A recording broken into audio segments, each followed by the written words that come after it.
I remember, speaking of that, just a quick story. I remember Stu Whitney and I covering a state football championship, last game of the night, both on extreme deadlines. Stu's sitting right about where Mel is. I'm sitting right here. It was during the time of they had the phone lines that we had to connect to.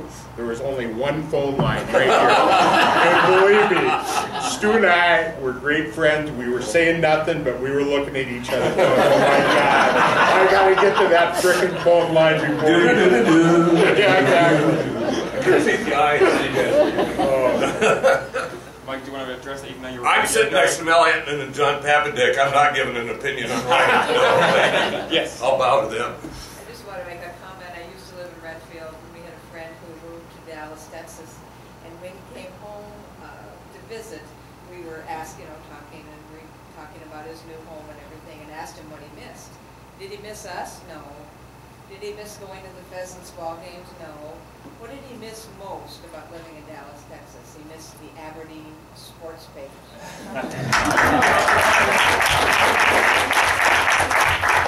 Yes. Yeah, the kings of the court, I think it's more like kingdoms of the court. There's a lot of team stuff. Could you comment on who you think the best high school athletes have been for shooting, rebounding, ball handling, and all that? The individuals rather than the teams. Best high school basketball players High of school the year. basketball boys. Yeah. Can't bail on it. Yeah, let's see. Well, Bob Swanhorst is here, so I'm going to go with Bob Swanhorst. Yeah, that's who I was thinking. He's sitting right over here right now. And what a great choice. Yeah, that's right. Even though I never saw him play. Having not seen everybody over the course of time, no. There have been some incredibly great ones, and again, back to history, we'll tie this back all in. South Dakota, I don't know if you guys are aware of this, but now South Dakota is the second state in the country to have a South Dakota High School Basketball Hall of Fame. It started up a couple of years ago in Madison with a bunch of, Robert, if you don't mind, old-timers getting together and again deciding to preserve that history. Dan is here, you're involved on that. And so consequently, over the course of the last few years, I think, was this the third induction ceremony that they had? So that history and those memories are being actually gathered and archived and preserved. So I'm going to go with that. I'm going to defer because, yeah, that's one of those that on any given time, I can tell you the most annoying. I can tell, I remember things like that. But because that'd be Josh Mueller, Brunel Glanzer, or Barry Glanzer, Matt Martin. There were, some that were, but they fed off of that, and I know all those kids and like them. So, but yeah, I'm not a scout. Are you going to sit on the fence as well, or you got a favorite? Right away, guys like, and I hate to do this, the Hamlin Chargers, but Steve Brown, oh my God. Right. Oh, guys like that. And then two guys who went on to college, South Dakota kids, Dave Thomas, Lee Coburn. Best forward combination in South Dakota State, probably ever. I just can't imagine, you got two South Dakota kids, who are there. And I mean, those guys just bring shivers down my spine. I mean, and of course, I always think of the South Dakota State reference, them together. And I can't help but thinking about South Dakota basketball and not mentioning those two guys. But yeah, sure. like I said, there's so many different eras. It's just, oh my gosh, Eric Klein from Aberdeen. How do you, Lance Lugins.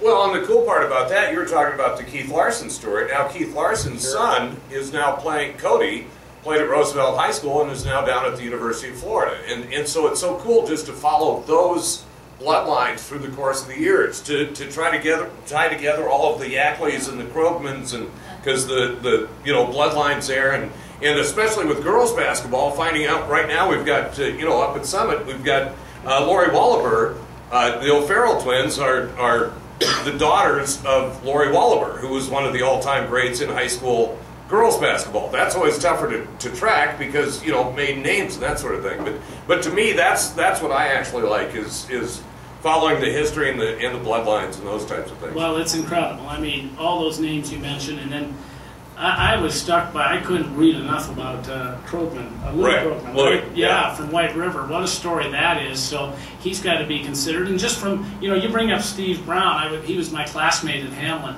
And but the most amazing thing I ever saw him do was in a game in Hayti, playing for Hamlin. He scored 50 points in the first half. And so immediately the first question is, how many three-pointers did you get? Right. There was no three-pointers. Yeah. The other day, a year ago, I had a beer with Steve, and I said, how did you score 50 points in the first half? 16 minutes. 16 minutes. There's 4 other teammates that are shooting, and there's times when Iroquois had the ball. How did you score 50 points in the first half? He finished with 56. He finished with 56 because he didn't play any of the second half. So, What did he say? Well, he just said he didn't know. He just said he was just unconscious, and every time he got the ball, he scored. But he had to have. I mean, how can you? That's 25 baskets. Yeah. I'm guessing he didn't have a lot of assists then. No, he didn't have a lot of assists. But also, what was amazing is in 1973, when Hamlin was playing Sioux Valley for the Region 3 championship, the idea to go to Watertown, Sioux Valley beat Hamlin 25-23. And they slowed down the game so that Steve would take all the shots. So Hamlin got the opening tip-off, and they ran 7.5 minutes off the clock, and then he took a shot at the end of the first quarter, and it went in, and Hamlin was ahead 2-0 at the end of the first quarter.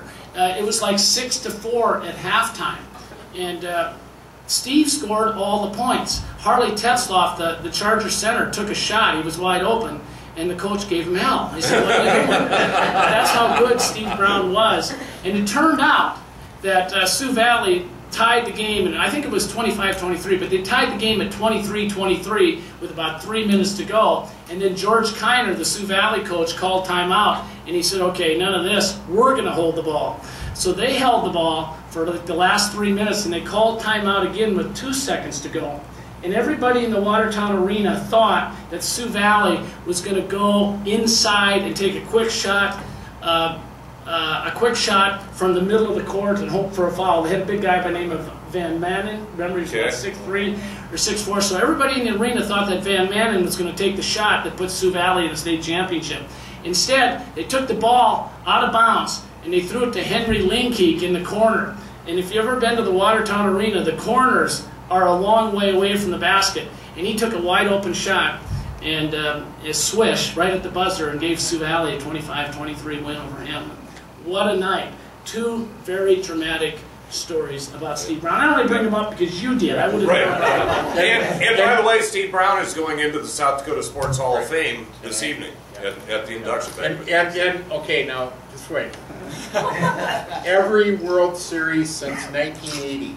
Yeah. South Dakota boy, right? Right. Isn't that great? And he's talking about. He's telling stories about Hamlin. That's pretty cool in my mind. I'm going to tweet that. Question? I'm going to tweet it now.